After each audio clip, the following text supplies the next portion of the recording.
Video like जरूर कर लीजिए और ऐसे वीडियो लगातार फ्री में पाने के लिए चैनल को तुरंत सब्सक्राइब कर लीजिए और बेल आइकन को जरूर टैप कर लीजिए ताकि आगे भी सारे वीडियो आपको मिलते रहे। यूट्यूब में फॉलो करते हैं तो प्लीज ये वाला फ्री टेलीग्राम चैनल जरूर ज्वाइन कर लीजिएगा। सारे नोटिफिकेशन सारे अपडेट यहीं पे आते हैं, ध्यान रखिए। नमस्कार दोस्तों, स्वागत है आपका स्टडी फॉर एग्जाम्स में। दोस्तों, इस वीडियो में हम लोग 9 फरवरी 2026 का टॉप 20 करंट अफेयर देखेंगे।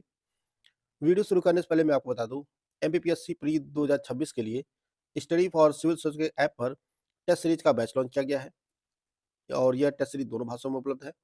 इसमें आपको exam oriented total 20 test series provide की जाएगी। बिल्कुल रियल एग्जाम जैसी होगी। अनलिमिटेड अटेम्प्ट्स मिलेगा और इसकी जो वैलिडिटी होगी वह 12 मंथ की होगी। करना क्या आपको, स्टडी फॉर सिविल सर्विस के ऐप को इंस्टॉल करना है और उसमें कूपन कोड यूज करना है ज्ञान सर कूपन कोड यूज करेंगे तो आपको इस बैच पर 20% का डिस्काउंट मिल जाएगा और इसकी जो फीस हो जाएगी वो मात्र 999 रुपये हो जाएगी। बैच से जुड़कर आप अपनी तैयारी को बेहतर कर सकते हैं। तो देखते हैं आज का पहला प्रश्न हम लोग। आज का जो पहला प्रश्न है, हाल ही में किस राज्य सरकार ने ग्रामीण विकास को बढ़ावा देने के लिए मुख्यमंत्री ग्रामोत्थान योजना शुरू किया है? तो यह योजना गुजरात सरकार के द्वारा शुरू की गई है। हाल ही में गुजरात सरकार ने ग्रामीण विकास को बढ़ावा देने के लिए मुख्यमंत्री ग्रामोत्थान योजना लॉन्च किया है। इसका बी ऑप्शन सही है।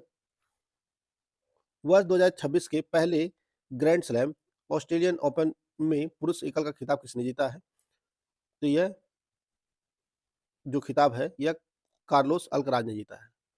पुरुष एकल का खिताब जो है कार्लोस अल्कराज ने जीता है और महिला एकल जो खिताब है ऑस्ट्रेलियन ओपन का वह एलेना रायबाकिना ने जीता है। महिला एकल का खिताब एलेना रायबाकिना ने जीता है और पुरुष एकल का खिताब कार्लोस अल्कराज ने जीता है। इसका सी ऑप्शन सही है। सांख्यिकी और कार्यक्रम कार्यान्वयन मंत्रालय ने 150 करोड़ रुपए और उससे अधिक की लागत वाली बुनियादी ढांचा परियोजनाओं पर नजर रखने के लिए कौन सा पोर्टल लॉन्च किया है? तो यह जो पोर्टल लॉन्च किया गया है पैमाना पोर्टल लॉन्च किया गया है सांख्यिकी और कार्यक्रम कार्यान्वयन मंत्रालय द्वारा। इसका सी ऑप्शन सही है। अगला जो प्रश्न है, हाल ही में सार्वजनिक उद्यम चयन बोर्ड ने हिंदुस्तान एरोनॉटिक्स लिमिटेड HAL के अगले अध्यक्ष और प्रबंध निदेशक के रूप में किसकी नियुक्ति की सिफारिश किया है? तो यह कोटा रवि जो है वह HAL के अगले CMD होंगे। तो इसका डी ऑप्शन सही है।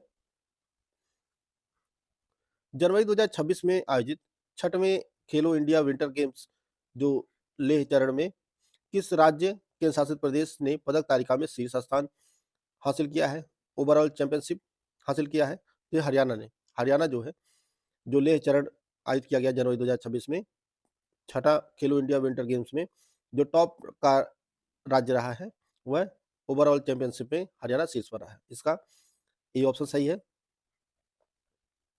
हाल ही में भारत के किस राज्य में national ship building and heavy industries park एनशिप की स्थापना की गई है? तो यह तमिलनाडु में स्थापित किया गया है। हाल ही में जो है तमिलनाडु के थूथुकुडी में national ship building and heavy industries park एनशिप TN का गठन किया गया है और यह भारत का पहला मेगा शिप बिल्डिंग क्लस्टर है। इसका ये ऑप्शन सही है, तमिलनाडु में। उत्तर प्रदेश का पहला मीडिया टावर किस शहर में बनाया जाएगा? यह बरेली में बनाया जाएगा। बरेली में जो है उत्तर प्रदेश का पहला मीडिया टावर स्थापित किया जाएगा। इसका सी ऑप्शन सही है। कुल कितनी विभूतियों को उत्तर प्रदेश गौरव सम्मान 2025 से 25-26 से सम्मानित किया गया है? तो कुल पांच विभूतियों को उत्तर प्रदेश गौरव सम्मान 2025-26 प्रदान किया गया है। इनमें जो अंतरिक्ष एस्ट्रोनॉट है शुभांशु शुक्ला और अलक पांडे, इन्हें शिक्षा के लिए दिया गया है। शुभांशु शुक्ला को अंतरिक्ष विज्ञान में योगदान के लिए दिया गया है। डॉक्टर हरिओम पवार इन्हें साहित्य के लिए दिया गया है।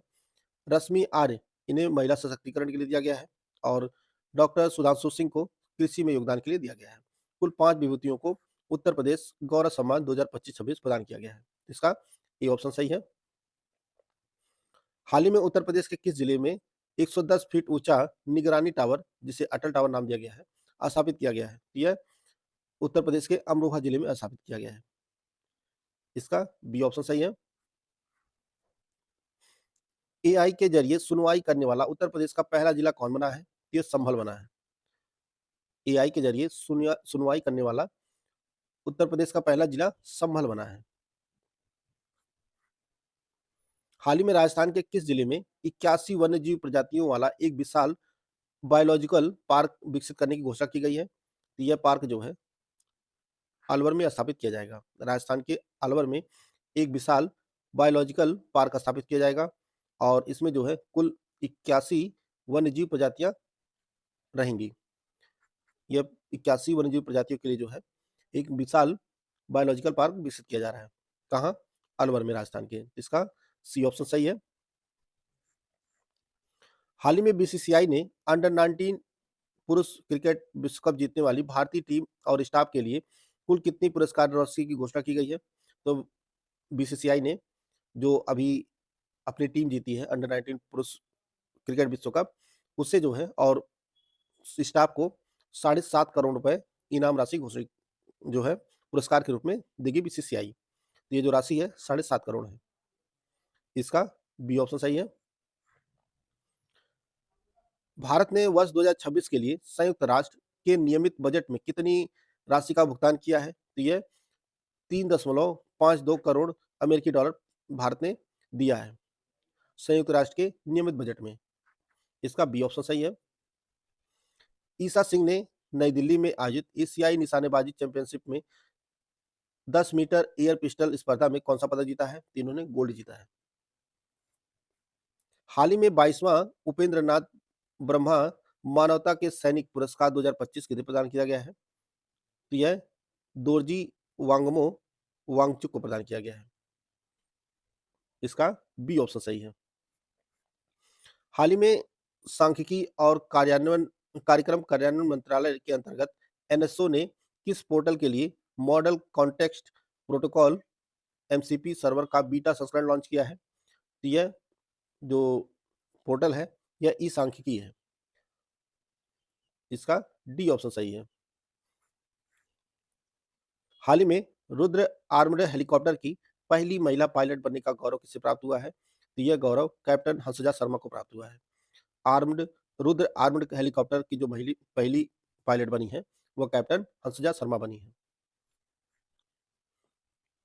ICANN internet corporation for assign names and numbers अपनी सार्वजनिक बैठक 7 से 12 मार्च 2026 के दौरान किस शहर में आयोजित करेगा? तो ये जो बैठक है ये आपके मुंबई में आयोजित की जाएगी। ICANN की सार्वजनिक बैठक जो है यह मुंबई में आयोजित की जाएगी। भारत का पहला बड़े पैमाने पर स्वदेशी हरित यूरिया संयंत्र किस राज्य में स्थापित किया जाएगा? ये आंध्र प्रदेश में स्थापित किया जाएगा। हाल ही में किस राज्य सरकार ने आक्रामक पौधों की प्रजातियों की पहचान करने के लिए नियोफाइट आईडी नामक मोबाइल ऐप लॉन्च किया है? तो यह केरल सरकार के द्वारा लॉन्च किया है। केरल सरकार ने आक्रामक पौधों की प्रजातियों की पहचान के लिए नियोफाइट आईडी नामक मोबाइल ऐप लॉन्च किया है। इसका ए ऑप्शन सही है। तो दोस्तों यह 9 फरवरी का करंट अफेयर था जिसको हम लोग कवर कर लिए हैं। पिछले दिन का करंट अफेयर एक बार हम लोग फटाफट रिवाइज कर लेते हैं। फरवरी 2026 में भारत ने उड़ीसा के चांदीपुर स्थित एकीकृत परीक्षण रेंज से किस बैलिस्टिक मिसाइल का सफल परीक्षण किया है? यह अग्नि 3 का किया है। 4 फरवरी 2026 को अपनी तरह की पहली महिला नेतृत्व वाली औद्योगिक पार्क पहल का उद्घाटन कहाँ किया गया है? जो कर्नाटक में किया गया है। हाल ही में महिला प्रीमियर लीग 2026 का खिताब किस टीम ने जीता है? ये आरसीबी ने जीता है। हाल ही में $1 ट्रिलियन के बाजार मूल्य मार्केट कैप को पार करने वाली दुनिया की पहली पारंपरिक खुदरा विक्रेता कंपनी कौन बनी है? तो यह वॉलमार्ट बनी है। 5 फरवरी 2026 को केंद्रीय गृह एवं सहकारिता मंत्री अमित शाह ने भारत की पहली सहकारिता आधारित टैक्सी सेवा का शुभारंभ किस नाम से किया है? तो यह भारत टैक्सी के नाम से किया गया है। हाल ही में 2047 तक सभी के लिए बीमा योजना के तहत 100% बीमा कवरेज हासिल करने वाला भारत का पहला जिला कौन बना है? तो ये अलवर बना है, राजस्थान का। हाल ही में किस सार्वजनिक क्षेत्र के उद्यम पीएसयू ने असम के धुबरी में 70 मेगावाट की सौर ऊर्जा परियोजना शुरू किया है? तो यह SJVN ने शुरू किया है। हाल ही में रक्षा मंत्री राजनाथ सिंह ने किस शहर में सोलर डिफेंस एंड एरोस्पेस की पूरी तरह से स्वचालित 30 mm गोला बारूद निर्माण सुविधा का उद्घाटन किया है, तो यह नागपुर में किया गया महाराष्ट्र के। फरवरी 2026 में सुप्रसिद्ध यात्रा वृत्तांतकार ह्यू गैजर का 95 वर्ष की आयु में निधन हो गया। इन्हें किस वर्ष पद्मश्री से सम्मानित किया गया था? 2025 में प्रदान किया गया था। विश्व अंतर धार्मिक सद्भाव सप्ताह प्रत्येक वर्ष किस कब मनाया जाता है? तो यह 1 से 7 फरवरी को मनाया जाता है, फरवरी के प्रथम सप्ताह में। हाल ही में किस भारतीय प्रबंध संस्थान ने D future India digital conclave का आयोजन किया? तो यह IIM उदयपुर में किया गया। हाल ही में विमोचित पुस्तक रिक्लेमिंग इनक्रेडिबल के लेखक कौन है? तो यह नवीन कुंडू है। हाल ही में भारत आधिकारिक रूप से ब्रिक्स के किस नए केंद्र में शामिल हुआ है? तो भारत ब्रिक्स औद्योगिक दक्षता केंद्र में शामिल हुआ है। दुबई में आयोजित वर्ल्ड गवर्नमेंट समिट में 2026 का प्रतिष्ठित ग्लोबल टीचर प्राइज किस भारतीय को प्रदान किया गया है? तो यह रूबल नागी को प्रदान किया गया है। ग्लोबल फायर पावर इंडेक्स 2026 के अनुसार दुनिया की सबसे शक्तिशाली सेनाओं की सूची में भारत का कौन सा स्थान है? तो भारत चौथे स्थान पर है।